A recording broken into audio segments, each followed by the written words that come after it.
Nos encontramos con Clara Ramírez, una abogada y defensora de derechos humanos, quien trabaja en la ONG Fundarredes en Venezuela. Clara va a hablar sobre el caso de Javier Tarazona, un defensor de derechos humanos, profesor universitario y director de la ONG Fundarredes. Javier fue arrestado el pasado 2 de julio del 2021 y lleva más de 517 días de injusta detención. Bienvenida, Clara, y muchas gracias por aceptar esta invitación. Hola Juan, bueno, gracias a ti y a ustedes, bueno, a ustedes por el interés en el caso de Javier Tarazona, que efectivamente, como lo dices, ya cumple 517 días de detención arbitraria y de privación ilegítima de su libertad en la sede del SEBIN en el Helicoide en Caracas.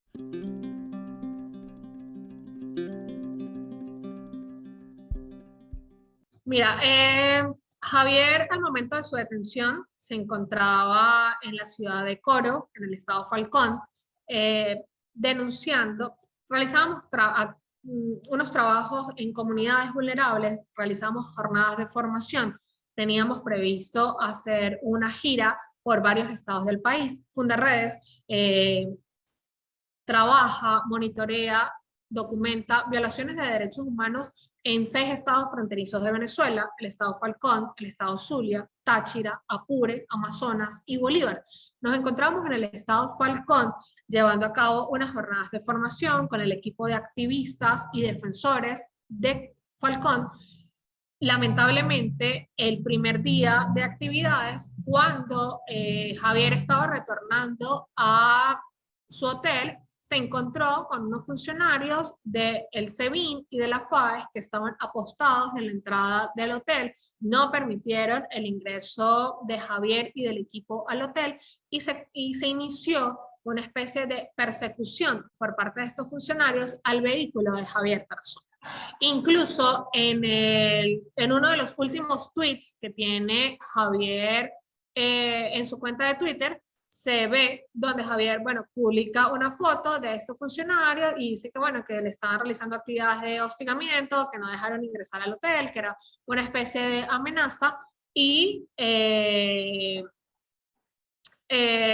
luego de esto, Javier va al día siguiente, el 2 de julio, a la sede del Ministerio Público a denunciar esta situación. No era la primera situación que se presentaba de amenaza o de hostigamiento en contra de Javier o en contra de Fundarredes. Nosotros, desde marzo del 2020 a mayo del 2021, teníamos documentados ya 11 ataques de amenazas, de hostigamiento, por parte de funcionarios del Estado venezolano a través de la televisión pública e incluso a través de medios de comunicación nacionales y regionales. Así que ese 2 de julio se materializaron las amenazas, los hostigamientos en contra de Javier, y unos funcionarios del SEBIN le abordaron dentro del Ministerio Público en la ciudad de Coro, le pidieron que los acompañara. Javier les dijo que no, que les mostrara una orden, que él no los iba a acompañar, y lamentablemente le dijeron que bueno, que él que estaba oponiendo resistencia, que él quería, que lo invitaban era a hablar simplemente, y cuando Javier accedió, pues lo esposaron, lo sacaron de la sede de la Fiscalía, del Ministerio Público, se lo llevaron en una camioneta con rumbo desconocido. Junto a él se llevaron a nuestro coordinador de Fundarredes en el estado Falcón, Omar de Dios García. Se llevaron también a un representante de víctimas de desaparecidos en alta mar, el señor Johnny Romero, quien posteriormente fue dejado en libertad, porque bueno, él vive en Falcón, la fiscalía lo reconocía de su trabajo como padre, como una víctima, y lo dejaron libre, pero en el transcurso también Rafael, el hermano de Javier, se encontraba en el vehículo esperando que Javier saliera del Ministerio Público, lo interceptaron, se llevaron a Rafael, se llevaron el vehículo de Javier, y bueno, fueron ellos quienes posteriormente trasladaron a Caracas. Nunca conocimos en el estado Falcón dónde estuvieron cuando los familiares de Mar de Dios y el equipo de Fundarredes acudieron a la sede del SEBIN, a la sede de la FAES, a preguntar por los defensores, a preguntar por Javier, por los activistas de Fundarredes. En ambos sitios fueron negados. No conocíamos el paradero de nuestros compañeros, se configuraron los elementos para hablar de una desaparición forzada. Luego fueron llevados, conocimos extraoficialmente que en el aeropuerto de Coro había una avioneta que estaba trasladando a nuestros compañeros, incluso algunos periodistas fueron hasta la sede de este aeropuerto, a la distancia pudieron ver cuando los estaban subiendo a esta avioneta y los trasladaron a la ciudad de Caracas. En la ciudad de Caracas, familiares y compañeros del movimiento de derechos humanos fueron también a la sede del SEBIN en Plaza Venezuela y en el Helicoide a preguntar por Javier, querían ver, querían conocer cuál era el estado en que se encontraba Javier y nuestros compañeros. Nunca se les permitió, de hecho se les negó que estuviesen allí y pues luego por más de 30 horas no supimos nada de nuestros compañeros ni nada de Javier y el 3 de julio supimos que fueron trasladados al Palacio de Justicia en la ciudad de Caracas, donde fueron presentados ante el juez de control con competencias en materia de terrorismo, quien finalmente fue quien presidió la audiencia de presentación de nuestros compañeros. Allí se les informó que se les iban a ser investigados, que se les estaba imputando los delitos de instigación al odio, terrorismo y traición a la patria. Posteriormente, el 9 de diciembre del 2021, cuando se llevó a cabo la audiencia preliminar, se les dijo que solamente serían los delitos de instigación al odio y terrorismo, que son los delitos que se le están imputando a nuestros compañeros.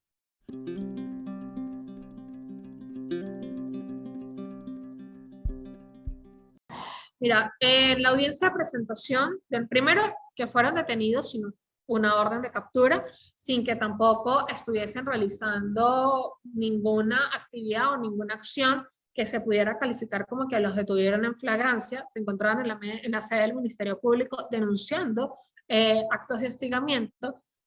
El 3 de julio, cuando fueron presentados ante el Tribunal de Control, se les impuso la defensa pública, no se les permitió que les asistiera un abogado de confianza, incluso no permitieron, en este momento había varios abogados prestos o pendientes para ejercer la defensa de Javier y de los compañeros de Fundarredes. El tribunal no lo permitió, les impuso la defensa pública, no permitió que tuviesen contacto ni con ningún familiar, ni con nadie del movimiento de derechos humanos que estaban en el tribunal esperando verificar el estado en que se encontraban nuestros compañeros. Posteriormente, para la realización pasados los 45 días de investigación que prevé el Código Orgánico Procesal Penal que tiene el Ministerio Público para recoger todos sus elementos de convicción y que se lleve a cabo la audiencia preliminar. La audiencia preliminar de nuestros compañeros fue diferida en 13 oportunidades. Finalmente, el 9 de diciembre, en la 14ª vez que se había fijado, se llevó a cabo esta audiencia. Nuestros compañeros no admitieron hechos en esta oportunidad, se declararon inocentes de los delitos que les están imputando y por esto se pasó a una nueva fase, a la fase de juicio, el 16 de agosto de este año, luego de 9 meses, se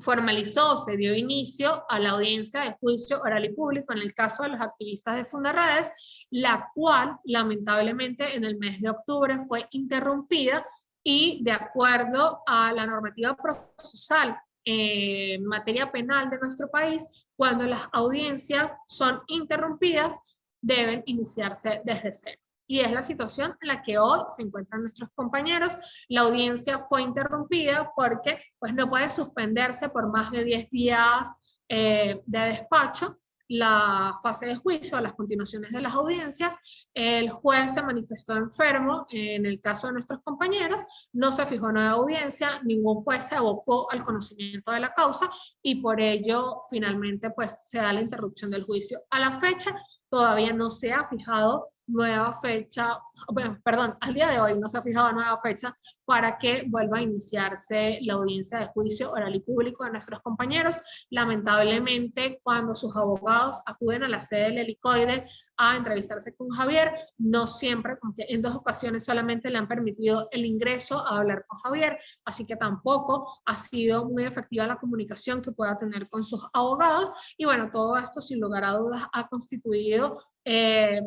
que no se garantice adecuadamente su derecho a la defensa ni el derecho al debido proceso, ya que todo este proceso judicial de nuestros compañeros, fuera de ser arbitrario, ha sido totalmente violatorio de sus derechos.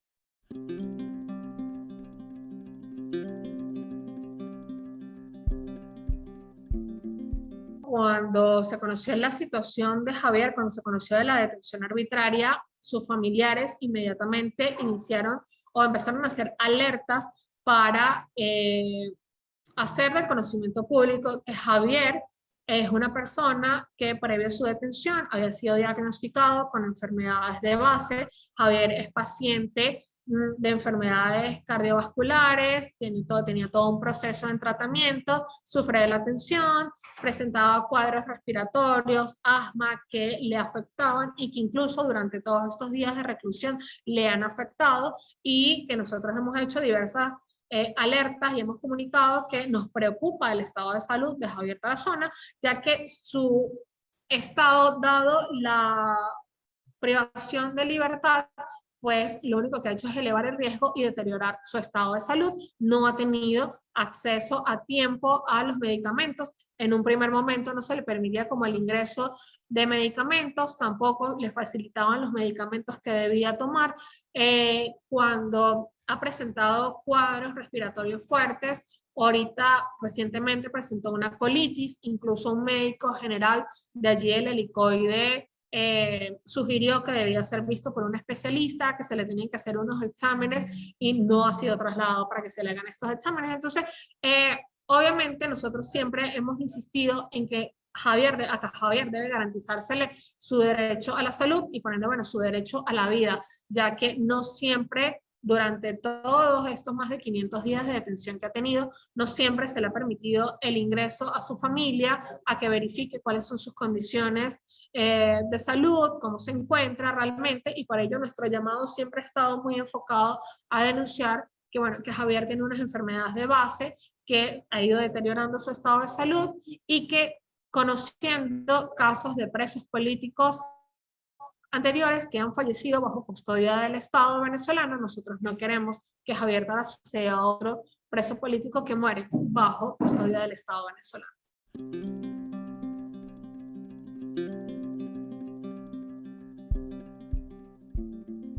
No es el primer caso de detención de activistas o de defensores de derechos humanos. En enero del año 2021 se dio la detención de unos compañeros que trabajan temas humanitarios, los compañeros de Azul Positivo, quienes luego, posteriormente, pues, fueron liberados, pero sí, con la detención de Javier se busca dar un mensaje a las organizaciones de la sociedad civil y no solo a los defensores de derechos humanos, sino a todas aquellas personas que quieren levantar la voz, que quieren denunciar lo que ocurre en Venezuela, y es la muestra de que así como está Javier Tarazona, puedes estar tú. Lo que le ocurrió a Javier Tarazona te puede ocurrir a ti. No nos pesa privar de libertad a un defensor de derechos humanos que ha tenido pronunciamientos por parte de diversos organismos de protección de derechos humanos a nivel internacional. Eso no les importa. Es un llamado, es una muestra, es un castigo que se le quiere dar a las organizaciones de la sociedad civil y a los defensores de derechos humanos.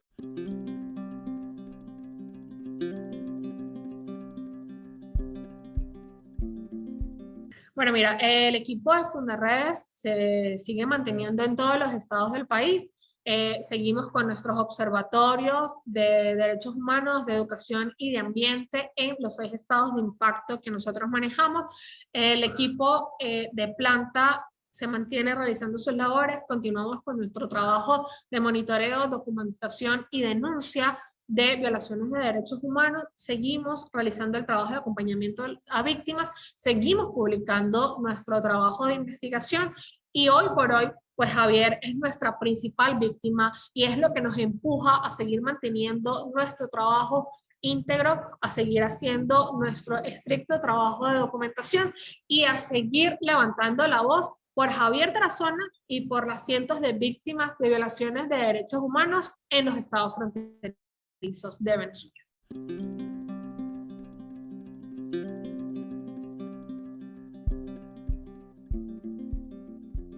Nosotros, en días recientes, en conversaciones con los oficiales de la Oficina del Alto Comisionado de Naciones Unidas en Venezuela, que vienen haciéndole seguimiento a las violaciones de derechos humanos en nuestro país.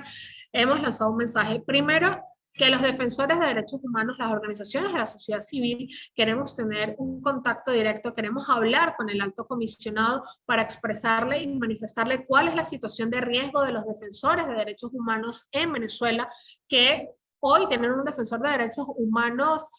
privado de libertad, pero que también se sigue criminalizando la labor de defensa de los defensores en Venezuela. Nosotros hemos instado al nuevo defensor de derechos humanos a que se aboque y que sea contundente con su mensaje al Estado venezolano, a que realmente se aboque a profundizar la defensa de los defensores de derechos humanos en el país, que finalmente somos las víctimas de las miles de las miles de víctimas de violaciones de derechos humanos en Venezuela. Somos la esperanza de que las víctimas puedan acudir a otras instancias, a que sus casos serán conocidos, a que serán escuchados y que debe resguardarse la integridad y la vida de los defensores de derechos humanos en Venezuela.